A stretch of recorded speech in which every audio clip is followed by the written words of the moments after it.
Una emisora del Grupo Extra. Nuestro staff de directores de noticias quiere llegar al fondo de los temas más importantes. En Extra Radio comienza Asiento Extra. Buenas tardes. Hola, ¿qué tal? Muy buenas tardes, bienvenidos a Asiento Extra. Rita Valverde les acompaña durante esta hora. Conversar, como siempre, y hacerles la invitación para que ustedes se mantengan en sintonía de este programa donde nosotros podemos dedicar a conversar sobre esos temas de interés no solamente nacional, sino también a veces tener ese espacio para abarcar un poco lo que está pasando a nivel internacional y en el mundo.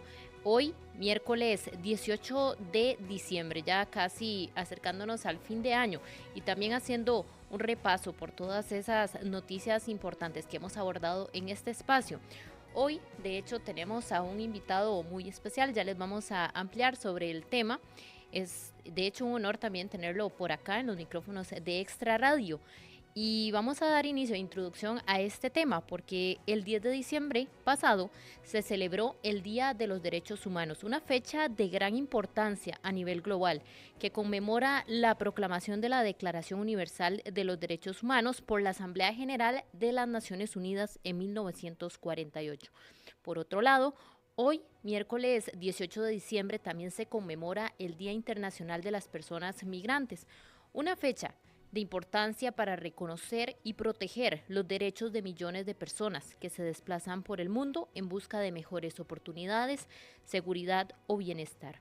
Hoy conversamos con el primer vicepresidente de la Comisión Interamericana de Derechos Humanos, don Carlos Bernard Pulido, con quien vamos a hablar sobre los retos actuales en estos temas, especialmente en América Latina y el Caribe. Le damos la muy cordial bienvenida a don Carlos Bernal, primer vicepresidente de la Comisión Interamericana de Derechos Humanos, y gracias por acompañarnos también.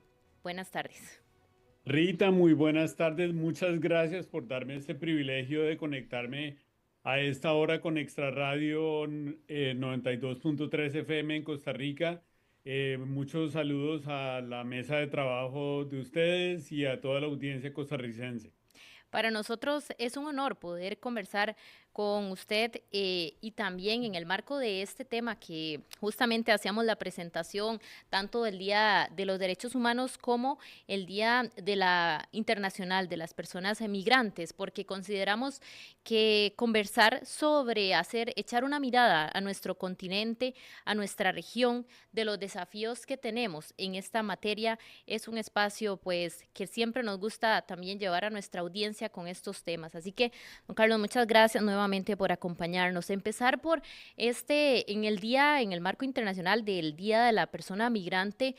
¿Cuáles son esos principales desafíos que enfrentan los países latinoamericanos y del Caribe para gestionar las crisis migratorias? Algo muy importante es en el marco también de garantizar los derechos humanos, que justamente es por todo lo que vela la Comisión Interamericana de Derechos Humanos, promoviendo también retos como la integración social y económica.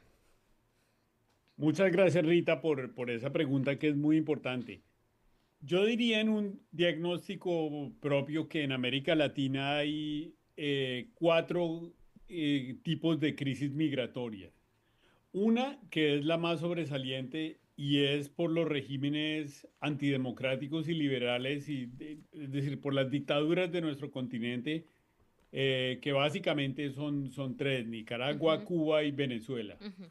Una segunda crisis migratoria se desprende por la dificultad que tienen las personas para satisfacer sus necesidades básicas y sus derechos económicos, sociales y culturales, es decir, los migrantes económicos. Ujú. Un tercer tipo de crisis migratoria viene por las situaciones de inseguridad que muchas personas se enfrentan en sus países. Y un cuarto tipo de crisis migratoria que hoy día se comienza a ver es el de los migrantes climáticos, es decir, migrantes que van a otras latitudes porque en sus países de origen hay fenómenos de la naturaleza extremos que están relacionados con el cambio climático.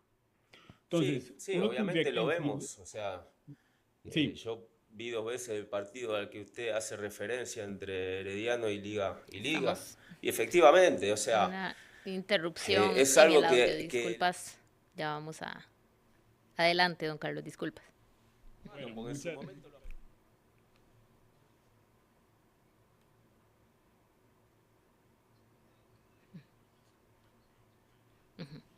Estamos conversando con don Carlos Bernal Pulido. Ocupa la primera vicepresidencia de la Comisión Interamericana de Derechos Humanos y conversábamos, bueno, planteábamos la pregunta sobre los principales desafíos que enfrentan los países latinoamericanos para gestionar las crisis migratorias. Adelante con la respuesta y perdón por la interrupción, don Carlos. No, no estamos teniendo el retorno del audio. que Ah, ok. primero crisis migratorias por regímenes dictatoriales, dos crisis migratorias por falta de o dificultades para satisfacer las necesidades básicas, tres crisis migratorias por problemas de seguridad y cuatro crisis migratorias por fenómenos climáticos.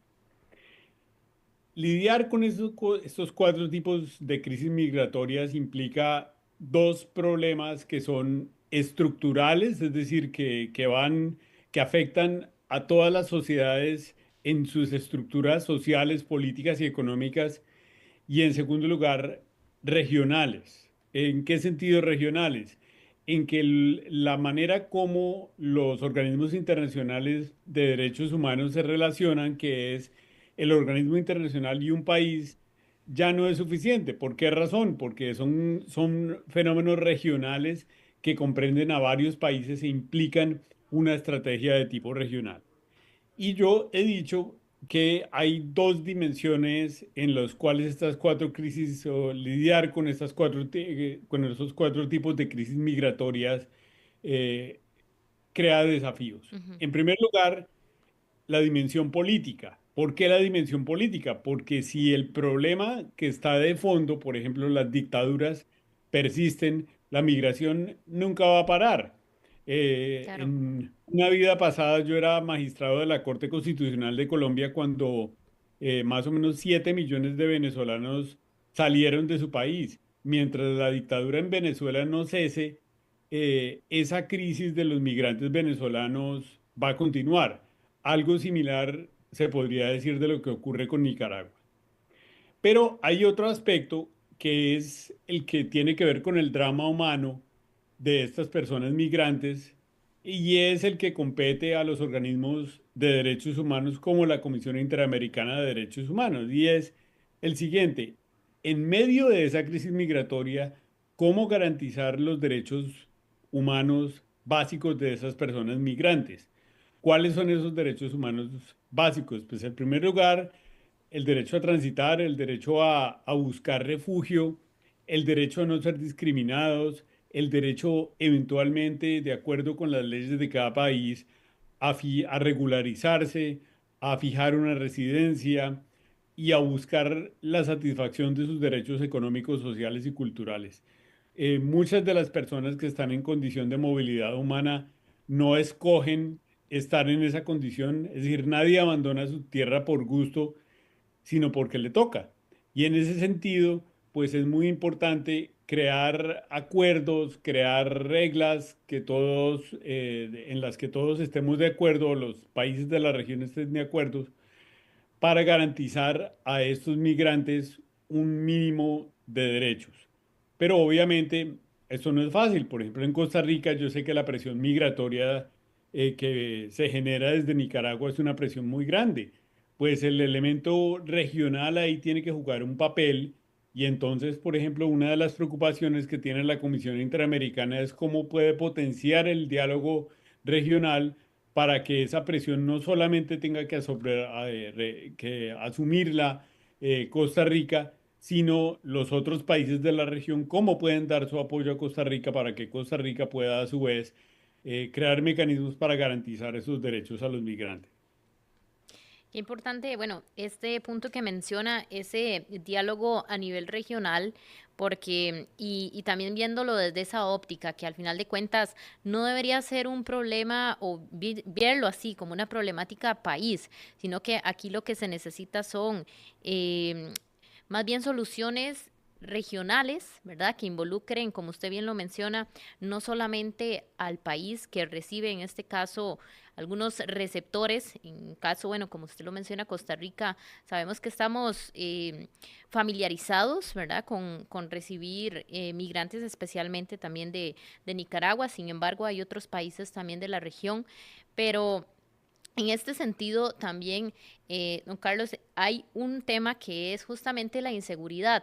Sabemos que la región es uno de los principales desafíos, la violencia, la inseguridad que se vive en algunos países más marcados que otros.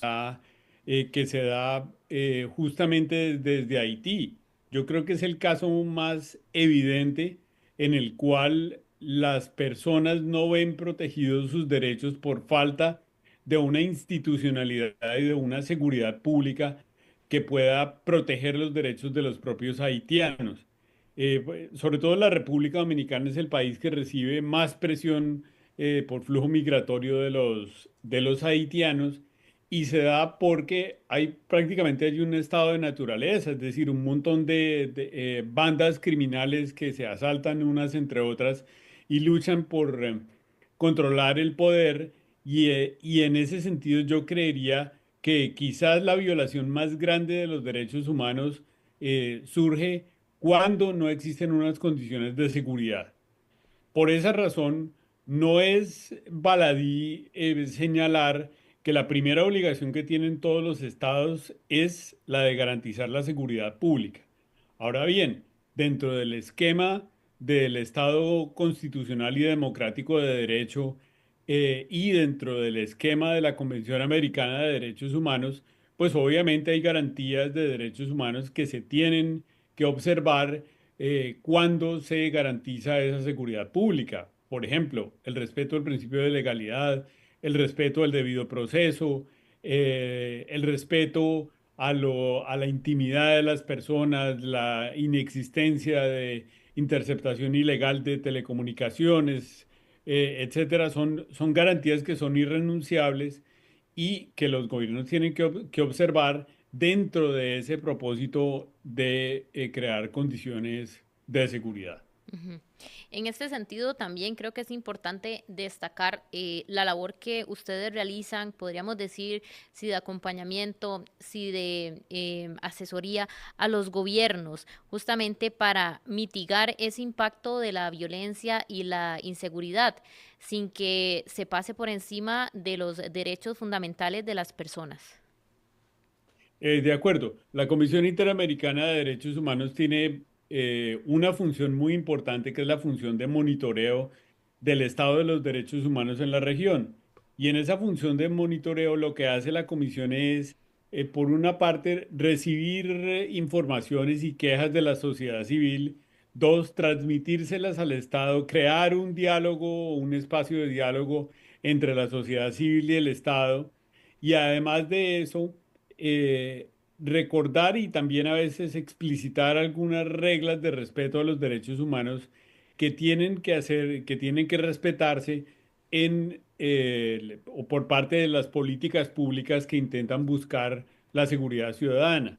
Una de las funciones más importantes de la comisión es proferir informes, comunicados de prensa, tweets en los cuales recuerda cuáles son esas reglas procesales, e incluso hay estados que solicitan de la comisión y la comisión les brinda asistencia técnica para que sus propios funcionarios aprendan esas reglas, esos estándares, y pueda haber una veeduría en la manera como se aplican esos estándares a nivel interno.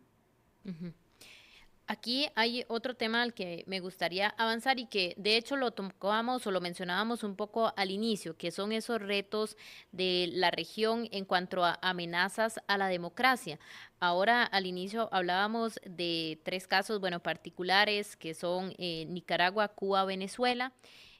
Sin embargo, también los retos para garantizar ese respeto a los derechos fundamentales en América Latina. Y, don Carlos, nosotros, pongo el caso también de Costa Rica, porque sin duda, en los últimos meses, incluso podríamos echar para atrás un poco desde el inicio de este gobierno, sabemos que ha habido reiteradas señalamientos a la libertad de expresión en nuestro país, que por ejemplo es uno, ¿verdad?, de los elementos fundamentales para que exista una democracia. Sin la libertad de expresión es complicado que la democracia sea garantizada. Entonces, en este sentido, ¿cuáles son o cómo identifican esos principales retos en cuanto a la garantía de la democracia y también de la mano con todos los derechos fundamentales en América Latina? Pues muchas gracias, Rita, por esa pregunta que me permite ampliar sobre algunos aspectos. En primer lugar, pues en diversas partes del mundo hay grupos de reflexión, profesores, académicos, que están analizando en qué consiste ese deterioro de la democracia. ¿Por qué razón? Pues porque la democracia se puede concebir de muy distintas maneras. Una Ujú, manera quizás muy formalista y simplista de concebirla es simplemente es solo como elecciones libres. ujú. Pero además de elecciones libres, lo cual no es evidente, por ejemplo, lo que ha pasado en Venezuela es un ejemplo de que ni siquiera esos estándares se respetan en en nuestro continente, pero más allá de ello, pues el estándar máximo es el llamado estándar de democracia deliberativa, en la cual todos los ciudadanos podemos participar con libertad de expresar nuestras opiniones en relación con los asuntos políticos, postularnos para elegir y para ser elegido, para conformar los órganos del poder público, controlar a los órganos del poder público, etcétera. Como usted muy bien lo dice, hay personas que cumplen desde la sociedad civil un papel muy importante en esa estructuración de la democracia deliberativa. Yo identifico por lo menos a tres grupos. Un primer grupo son desde luego los periodistas y todas las personas que ejercen la libertad de expresión. Un segundo grupo son los defensores de derechos o las personas que coordinan organizaciones, veedurías, que controlan. Y en tercer lugar es el Poder Judicial. Si usted me permite una apreciación personal, yo soy el Ujú. relator de Costa Rica y yo le digo, ojalá todos los países de América Latina fueran como Costa Rica. Los estándares de protección de esos tres niveles en Costa Rica son muy altos si uno los compara con otros países de la región. Claro. Eh, Ahora bien, pues desde luego uno puede deliberar acerca de eso. Por ejemplo, en la sociedad digital, este mundo del ejercicio de la libertad de expresión como control del poder se transforma y hay cosas que en unos países resultan preocupantes. Por ejemplo, no sé, el hecho de que un periodista tenga una columna en X y luego reciba amenazas o ataques con palabras de las personas que responden a esos tweets de esa persona, pues eso es preocupante. Eso también hay lenguaje que deteriora el ejercicio o que amenaza el ejercicio de la libertad de expresión siempre desde el punto de vista lingüístico y no de amenazas físicas o amenazas de intimidaciones a los periodistas. Pero yo le cuento, en la región hay otros casos mucho más complicados. Por ejemplo, el caso de Brasil, en el cual la plataforma X, pues, fue por orden judicial dada de baja en tiempos electorales. O se prohibió a los ciudadanos utilizar la plataforma X, y si la utilizaban, pues a estas personas les imponían unas multas hasta de $9.000 por utilizar la plataforma X. Es decir, hay muchas complejidades que están aunadas a esta cuarta revolución tecnológica, es decir, la sociedad digital, que ahora incluso con el uso de la inteligencia artificial se hacen mayores, pero ese es el devenir de la humanidad. Es necesario que cada día actualicemos nuestros conceptos de democracia para ver cuál es la mejor manera de poder tener el mejor modelo de democracia, dadas las limitaciones fácticas y jurídicas y políticas que existen en cada país de la región. Ujú. No, Carlos, en ese sentido, creo que justamente como usted lo menciona, muchas veces, y nos pasa a nosotros también como costarricenses, sabemos que hay ciertos temas donde nuestro país ha liderado, ¿verdad? Sabemos que el tema de democracia, el tema de transparencia en los procesos electorales, siempre hemos tenido muy buenos comentarios, incluso de autoridades, de organismos que vienen a visitarnos. Y sin embargo, por esto mismo, porque como usted lo plantea, hay otros países de la región donde pues estos derechos se pueden estar vulnerando de una manera tal vez más aguda si lo comparamos con nuestro país.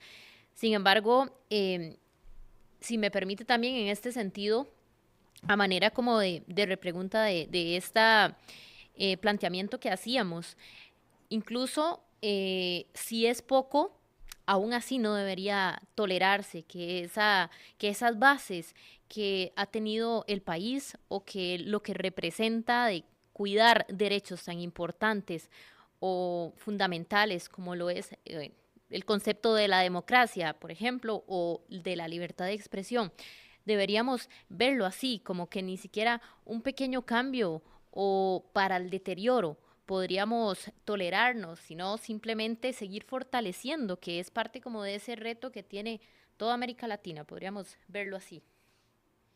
Claro, desde luego, y yo le digo, las puertas de la Comisión Interamericana siempre están abiertas para recibir denuncias puntuales. El problema es que la pregunta que usted me hace tiene algunas complicaciones. Es que lo que para una persona puede ser un deterioro, para otra puede considerarse como un avance. Esos son términos muy relativos. Pero en todo caso, es decir, por ejemplo, la censura de un periodista o las amenazas a un periodista, esos son ejemplos claros de actividades que la comisión monitorea, y si hay alguna persona en Costa Rica que se sienta amenazada en ese sentido, no dude en contactar la comisión. Claro. Pero hay otras dimensiones en las que yo también estoy de acuerdo con usted. Las libertades están en peligro en muchos países de América Latina. Por ejemplo, mire, hay un caso muy claro, que también tiene que ver con Nicaragua Ujú. y con otros países, que es el de la libertad religiosa. La libertad religiosa en la Constitución de los Estados Unidos es la piedra angular. Fue la primera libertad que se reconoció. Y usted lo sabrá muy bien, por ejemplo, en Ujú. Nicaragua hay detenciones de sacerdotes, pastores, ministros de todas las congregaciones, por el mero hecho de que en sus congregaciones ellos sostienen que debería haber una democracia en Nicaragua. Pues esas son las cosas que pasan no solamente en Nicaragua, sino en otros países de la región también, que también tienen muy preocupada a la Comisión Interamericana en términos de monitoreo de la salud democrática y de derechos humanos del continente. Ujú.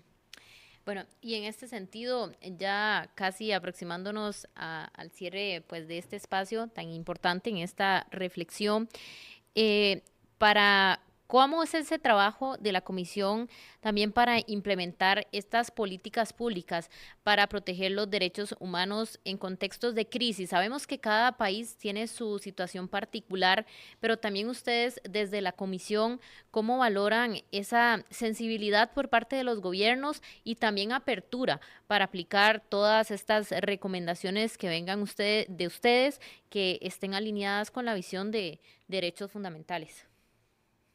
Sí, pues desde luego que la Comisión siempre celebra que haya gobiernos que estén abiertos a recibir las recomendaciones de la Comisión. Yo soy también el relator para El Salvador, y Ujú. hace 3 semanas hice una visita al país en la cual altos oficiales del Estado me agradecieron por las recomendaciones que la Comisión había hecho frente al informe de estado de excepción, en el informe de estado de excepción de El Salvador, y me dijeron, y incluso me mostraron, me dieron evidencia de cómo el país está implementando algunas de las recomendaciones. Luego, pues hay otros países que rompen con la comisión, como los casos de Ujú. Nicaragua, que rompió recientemente hace año y medio, Venezuela, que rompió hace muchísimo más, y Cuba desde desde hace varias décadas, que son totalmente renuentes a la comisión.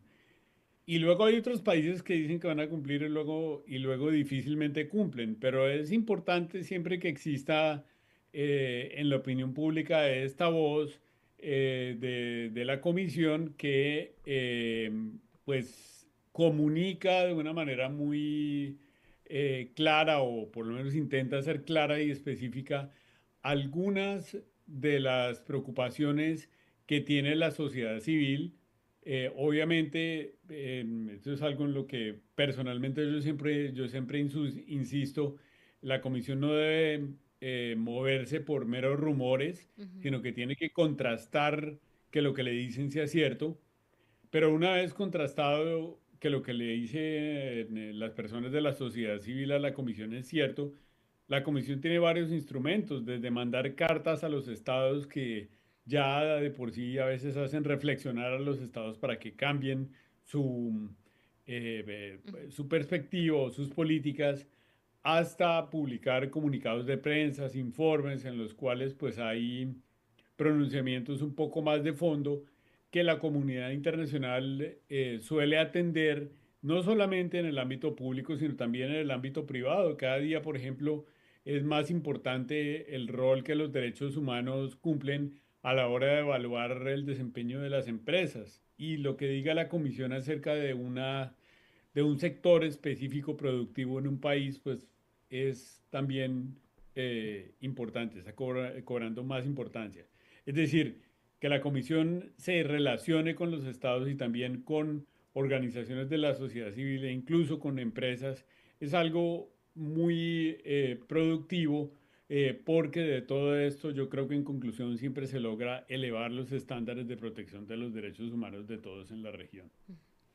Don Carlos, ya para finalizar esta entrevista, ¿qué medidas considera la Comisión urgentes para prevenir, hablando de futuras crisis y también proteger los derechos humanos en todos los países de la región?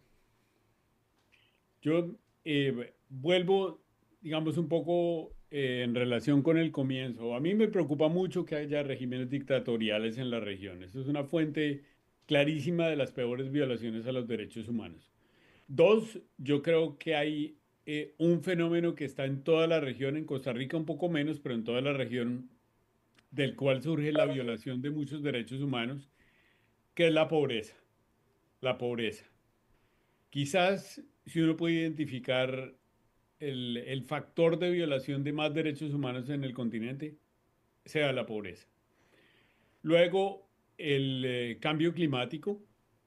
Cada día, sobre todo en los países del Caribe, es un factor de violación de derechos humanos que va increciendo. Y luego la existencia también no de dictaduras, sino de regímenes autoritarios que intentan controlar las libertades de las personas de una manera que es contraria al constitucionalismo.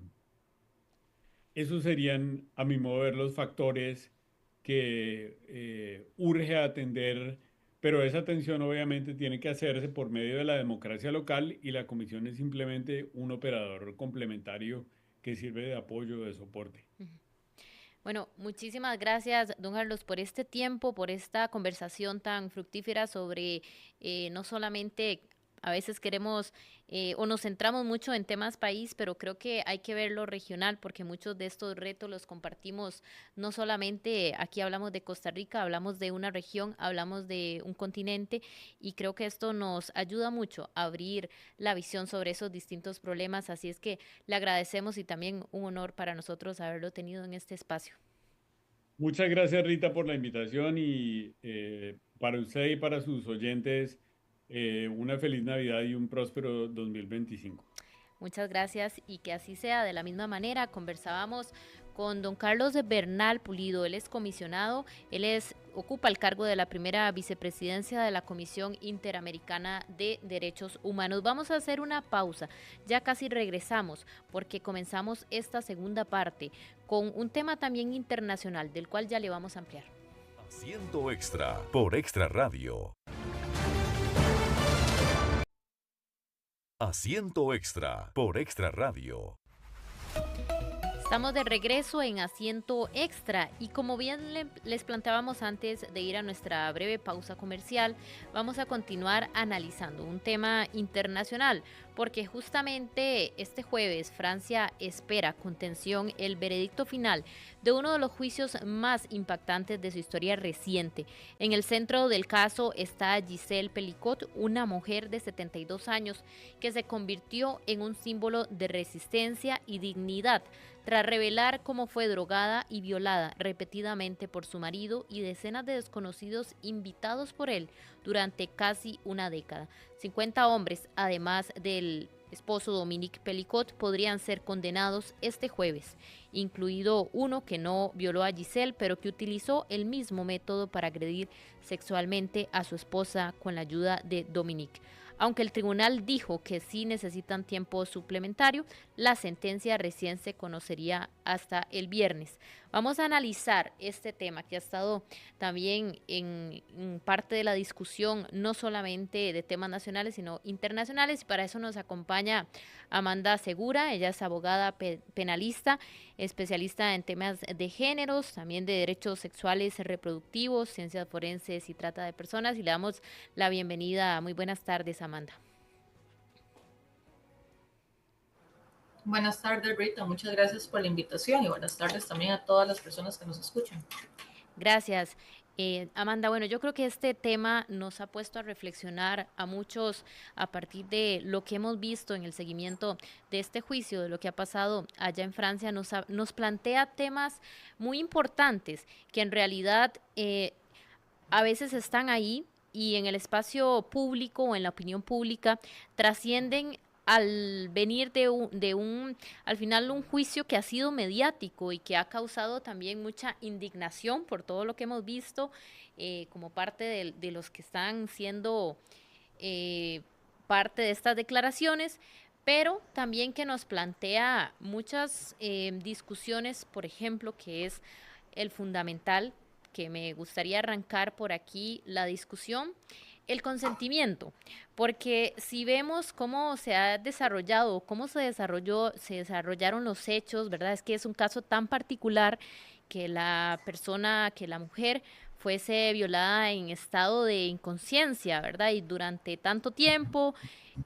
aquí se plantea mucho el tema también del esposo, incluso hemos escuchado cómo algunos de los otros hombres que fueron parte decían, bueno, es que él, si él lo avalaba, está bien, ¿verdad? Entonces aquí hay tantas reflexiones que deberíamos hacer y justamente me gustaría partir del consentimiento. ¿Cómo podemos analizar de este caso la importancia que tiene el consentimiento como el eje fundamental de la violencia sexual? Gracias. Sí, vamos a ver, creo que podemos dar, bueno, vos ya dijiste una de las excusas que dieron estos imputados por este caso. Han llegado a decir de que no eran conscientes de que ella no estaba en condiciones de dar consentimiento, que creían eso que vos decías de tener permiso del marido, entonces estaba bien, que habían sido manipulados o engañados por Dominique Pelicot. También otros dicen que tenían una sexualidad incontrolable. Entonces ahí vemos un montón de sesgos y estereotipos de género sobre los que vamos a volver ahorita. Pero, primero y antes que todo, más allá de Francia, sino en general, la violencia sexual ha tenido una evolución, no solo en las formas en que sucede, sino también en el entendimiento del consentimiento.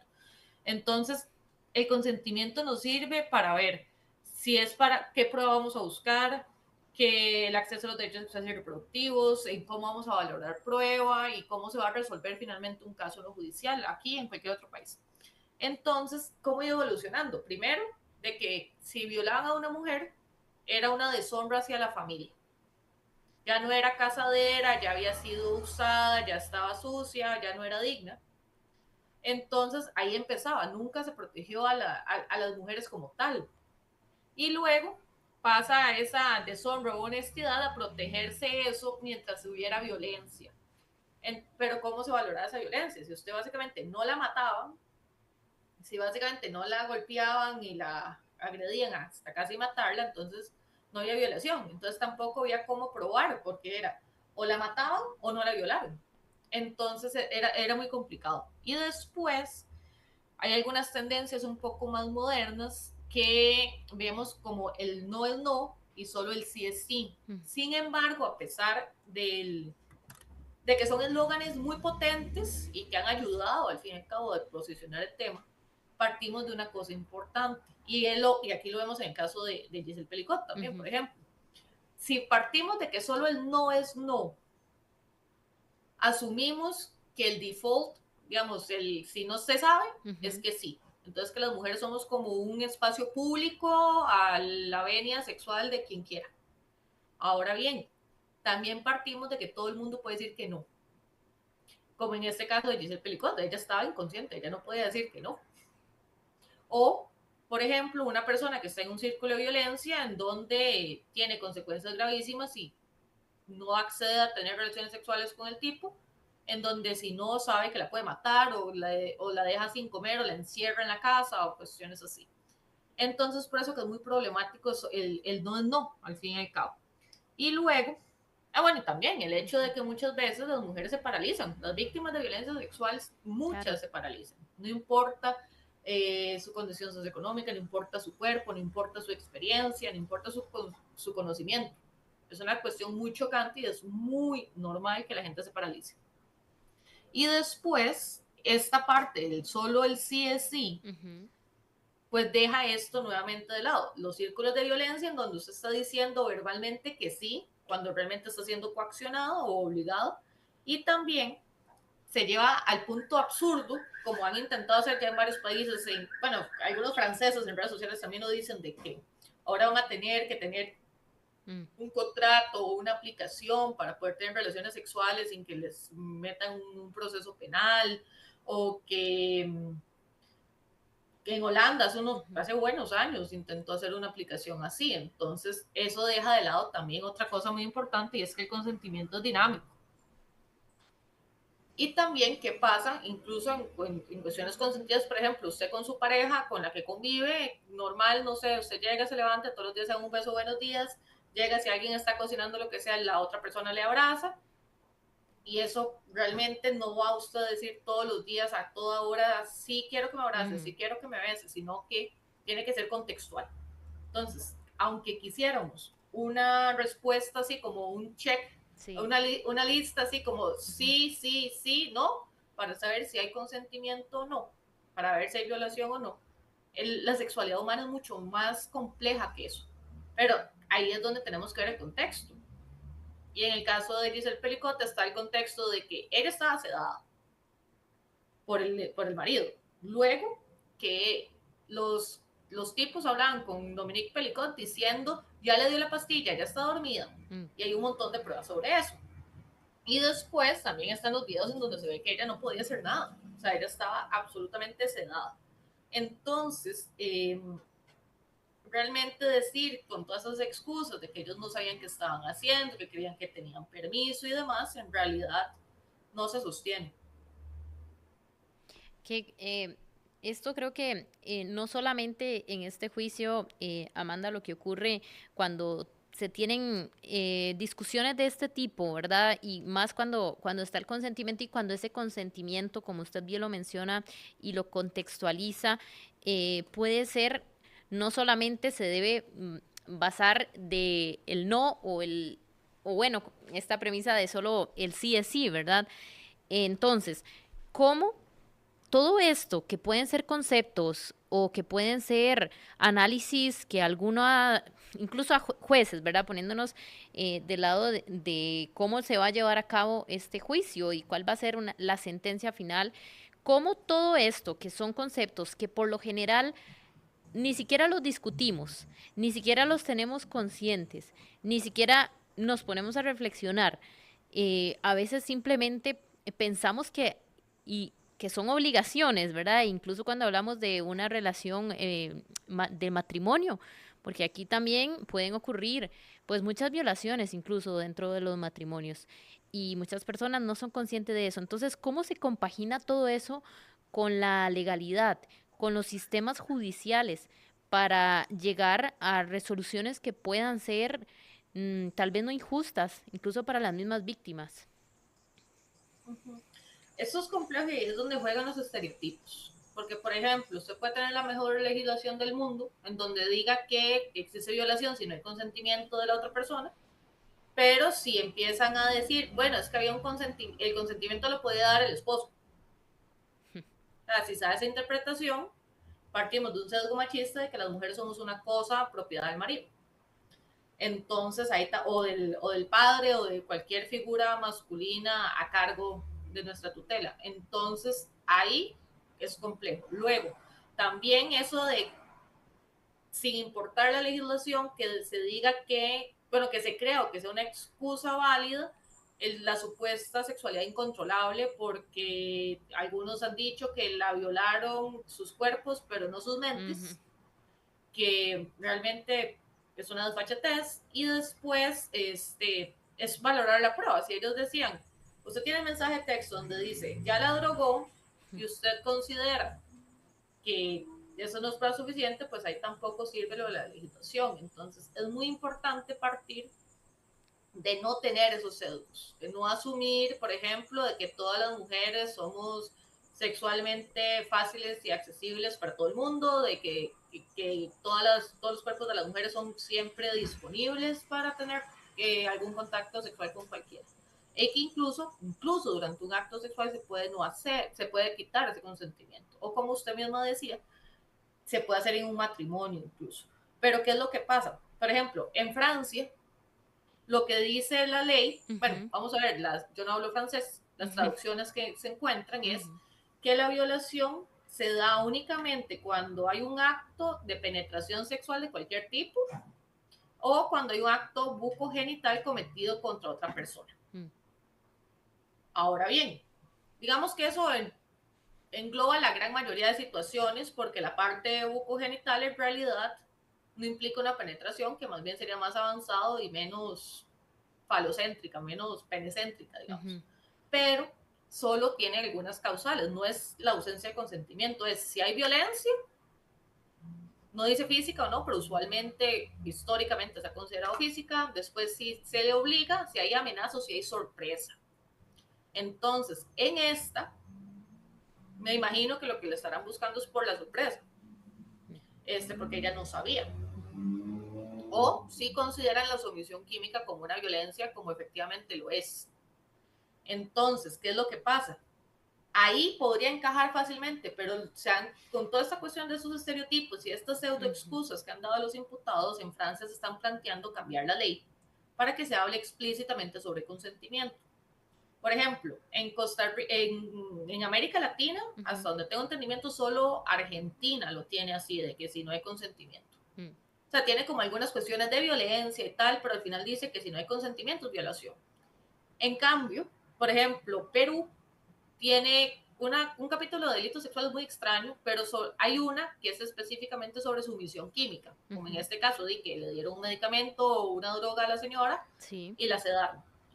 Y después, en Costa Rica, es muy complejo también. ¿Por qué? Porque aquí tampoco es sobre el consentimiento, es de aprovecharse de la vulnerabilidad de la víctima, que aplicaría en el caso de Giselle Pelicot, por ejemplo, la incapacidad para resistir, que también la aplicaría en ese caso, la violencia corporal y la intimidación, pero ven que en ningún momento se utiliza la palabra consentimiento. Únicamente en Costa Rica se usa cuando es en relaciones de pareja. Pero, digamos, a Dominique Pelicot, con solo que se vea que no hay consentimiento, en Costa Rica lo podrían condenar. Pero en todo el resto de situaciones estamos ante cuestiones en donde tenemos que evaluar las conductas de la víctima. Que no debería ser esa persona la que esté en el atril para ver cómo se comportó, sino debería ser siempre los imputados, cómo se comportaron, qué hicieron, qué sabían, qué no sabían, cuál era lógico que se supiera y otras cosas.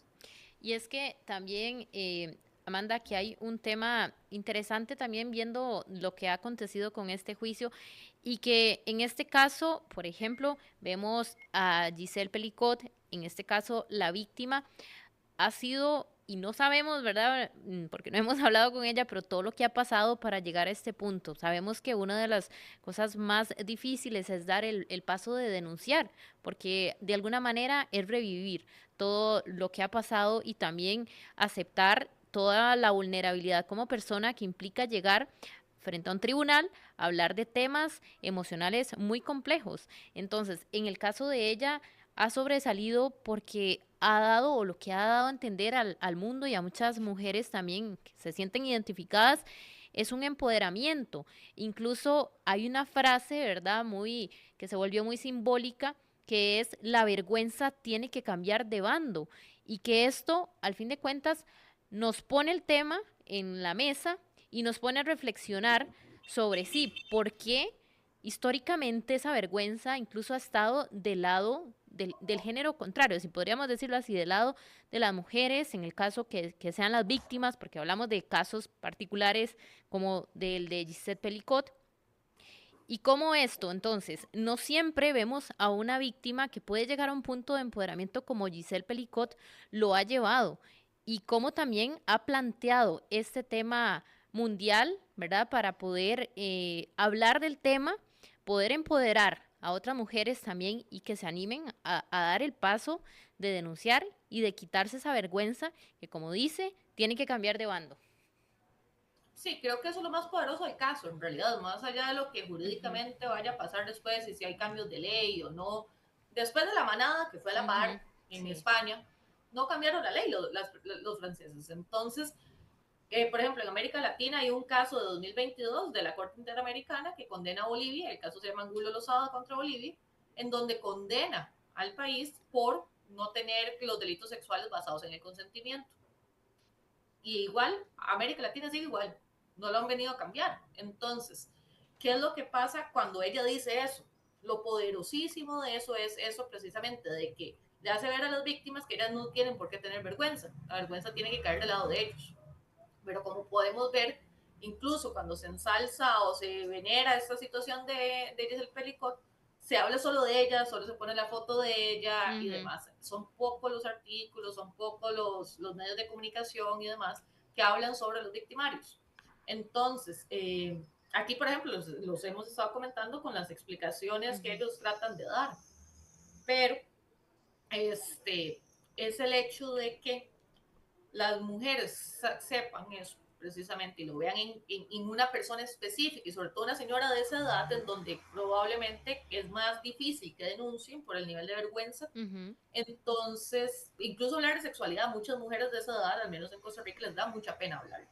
Entonces, en este caso sí es muy importante que exista esta figura tan famosa para que otras personas animen y digan: yo no tengo por qué sentirme culpable, esto no fue culpa mía, esto fue culpa de quien me violó.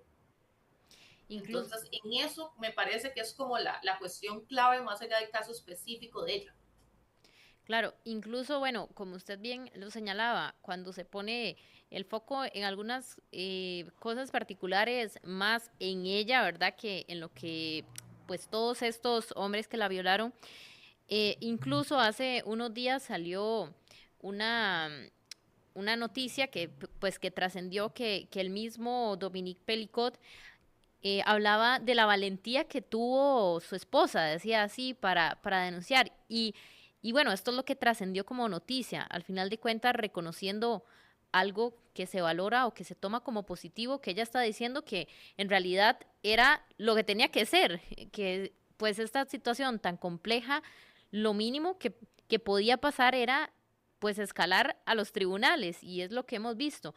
Sin embargo, también hay muchos de estos casos que ni siquiera llegan a tocar tribunales, ¿verdad? Y que quedan en el silencio, que quedan en la nada, o incluso que llegan a tribunales y la decisión final es una decisión decepcionante. Sí, vamos a ver, yo creo que lo de Dominique Pelicot en realidad, al referirse a la valentía de Giselle, es un simple cinismo. O sea, él ahora trata de que le bajen la pena diciendo que sí, que él se dio cuenta, que él hizo mal, que todos los demás también son unos violadores y demás. Pero bueno, en realidad está nada más buscando una imagen para tratar de bajarse la pena. Igual por la edad del señor, probablemente esté el resto de su vida en prisión. Pero también hay que tomar en cuenta que las penas de prisión, sobre todo en Europa, son mucho más bajas que acá. Entonces, ¿qué es lo que sucede? También hay que tomar en cuenta que es que ella nunca se dio cuenta. O sea, ella se da cuenta porque este tipo llegaba y estaba grabando en lugares públicos a muchachas debajo de la falda. La policía se da cuenta, le allana y le encuentra todo este poco de videos en donde están estas agresiones sexuales en contra de Giselle Pelicot, y también hay fotos de la cuñada de él, e incluso la hija en común con Giselle Pelicot. Entonces, realmente no me parece que sea como algo como replicable, digámoslo, de este señor, sí, porque precisamente muchas veces son muy cínicos los imputados durante juicios. Y ahora, como vos decías, efectivamente, muchas mujeres no se animan a pasar por el proceso penal. ¿Qué es lo que pasa? Hay mucha desinformación, la información no necesariamente es tan accesible para todo el mundo, las víctimas no tienen persona abogada gratuita, porque la fiscalía lo que hace es representar al Estado, su poder de castigar, y la defensa protege al imputado, le representa al imputado a quien usted denuncia. Entonces la víctima queda en la nada, tras de eso creyendo que la fiscalía son sus abogados, y no es cierto. Entonces la falta de información, el escuchar historias de alguna persona que dijo, mira, yo lo hice y nunca pasó nada, no llegó a nada, lo que se dura, las formas en que se revictimiza a las víctimas durante los procesos, es complejo. Y yo creo que no o sea, está bien si usted decide denunciar o no. La cuestión es que el Estado debe hacerse responsable de que sea una decisión meramente libre y no por todas las complicaciones y todos los baches que el Estado le pone a las mujeres para denunciar. Sin embargo, sí se pueden, sí se llegan a tener condenas. Hay condenas incluso de víctimas que tienen diagnósticos psiquiátricos, por ejemplo. Hay de víctimas que son personas con discapacidad en donde tienen dificultades para verbalizar.